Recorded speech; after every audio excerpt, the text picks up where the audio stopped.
Welcome everyone, Madman bringing you another RSL video, and today we are going to do Doom Tower Hard, floors 21 through 30.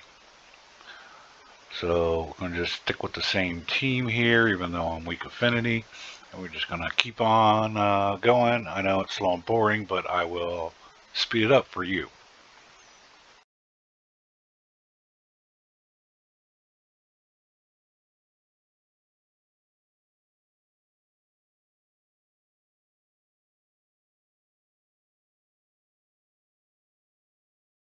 There you go, floor 21, 3 minutes 42 seconds. Moving on to floor 22.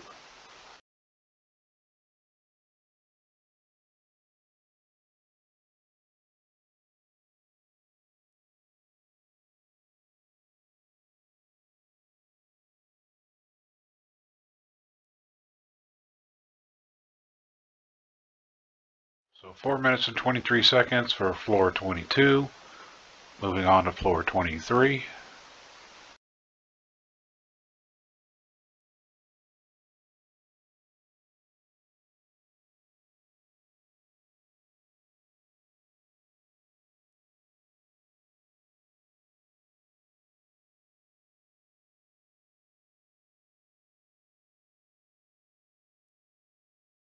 So there you go, floor 23 in 5 minutes and 6 seconds. Moving on to floor 24.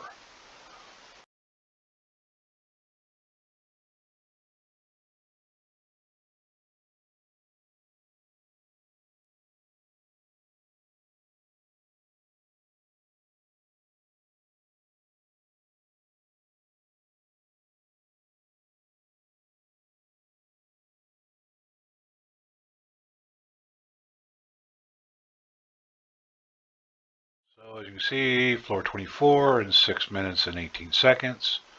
Moving on to floor 25.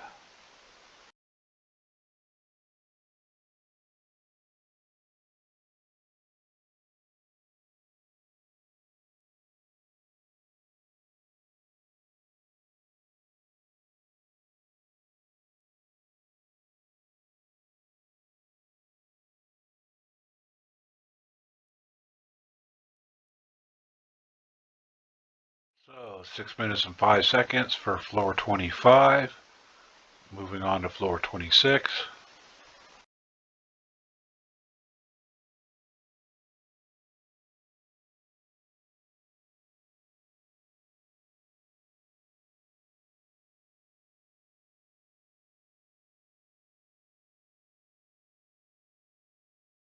Alright, so floor 26 in 3 minutes and 58 seconds. Moving on to floor 27.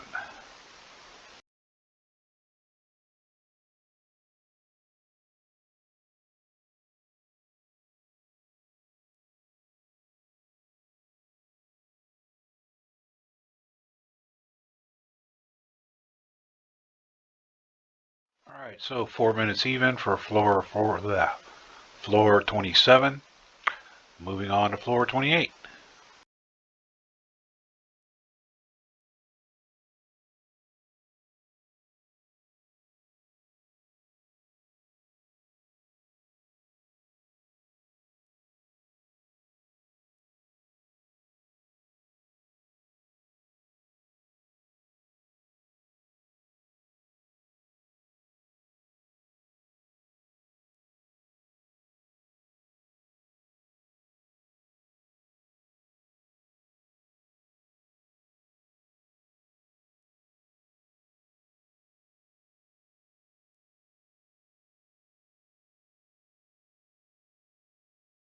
Okay, floor 28. 10 minutes and 51 seconds.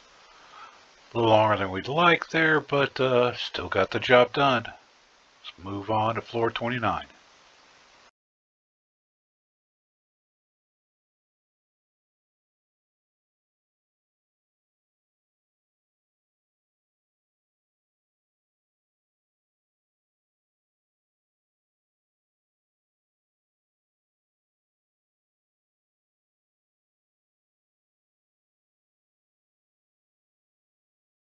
Alright, so floor 29, 5 minutes and 48 seconds. And I believe the Nether Spider is next. And we will just go ahead and run this team here. And then I will show you their stats.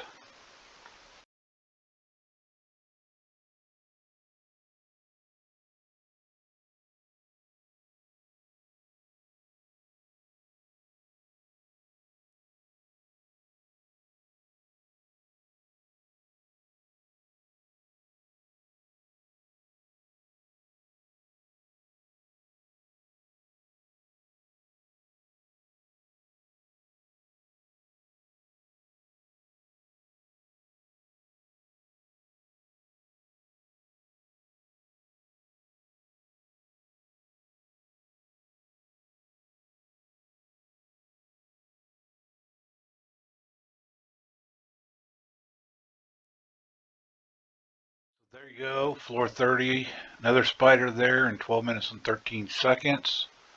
We'll see you over on the other side and I'll show you their builds. Alright, so first I have Drexstar here, just a 1 speed set and 1 perception set. We'll look at his stats here, but they aren't super great. 46,000 HP, 4,000 defense. He is a defensive-based player. Only 189 speed. I really need to get that up. Not much in crit rate or crit damage, but 382 accuracy. Attacks one enemy. Has a 30% chance of placing an HP burn for 2 turns. Heals his champion by 20% of the damage inflicted if they're on an HP burn. Probably wouldn't hurt to book them, but you don't need to. A2 attacks all enemies, 40% chance of placing provoke. This increases to 100% if they're under an HP burn. Also attack, places a 15% or 50% decrease attack for 2 turns if provoke is placed. His passive, a 55% chance, booked up to 75% of placing HP debuff for 2 turns on the attacker when hit, so you want them to attack him. So provoke is good. He does have a nice increase in all battles accuracy order by 70%, which is one of the best. And we just came down here to Helm Smasher and down the defensive tree here to counterattack. I'm not worried about his resistance, so we took the defensive side. But that is Drexstar.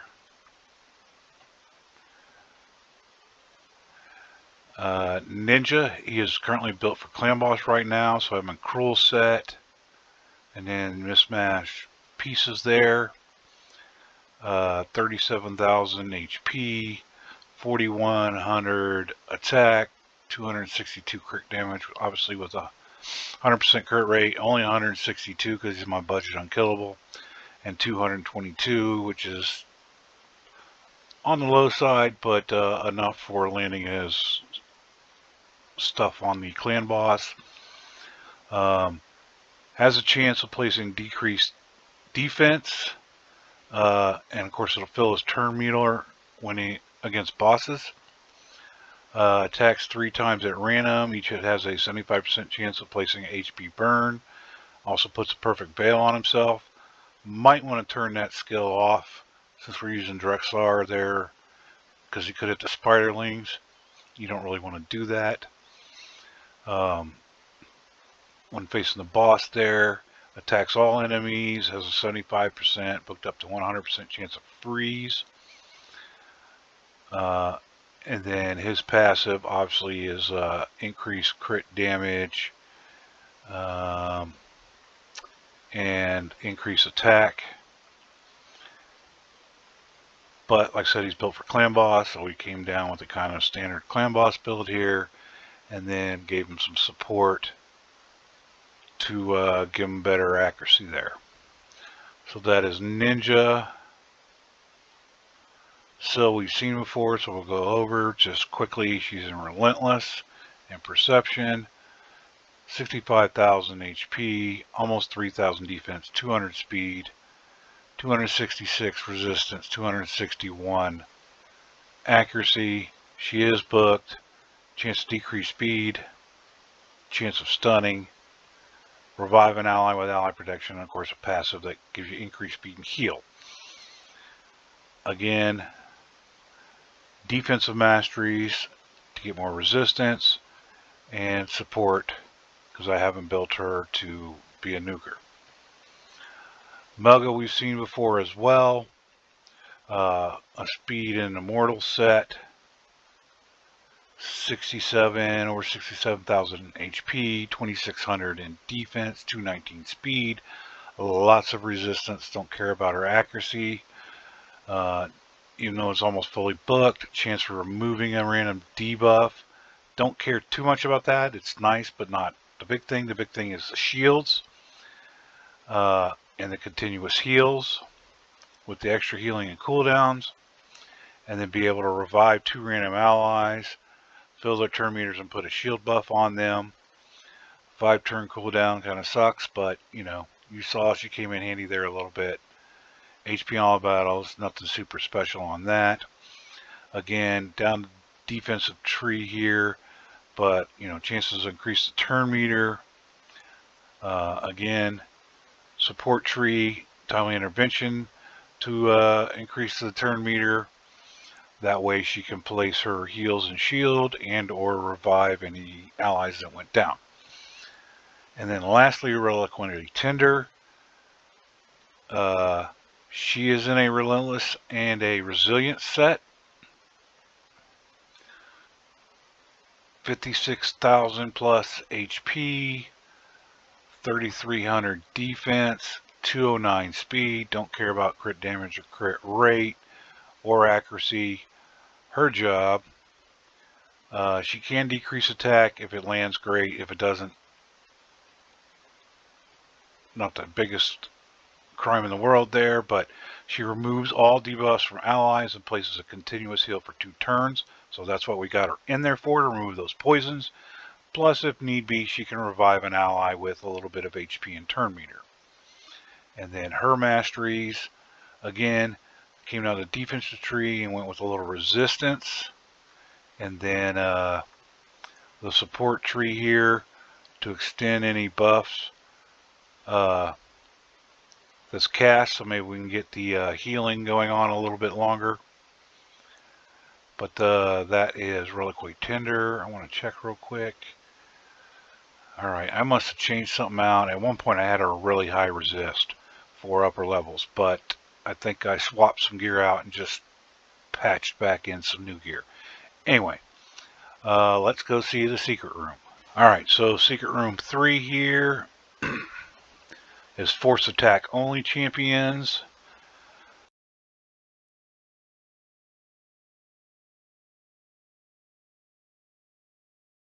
Alright, so that failed, and rather quickly. It took exactly 1 minute to fail.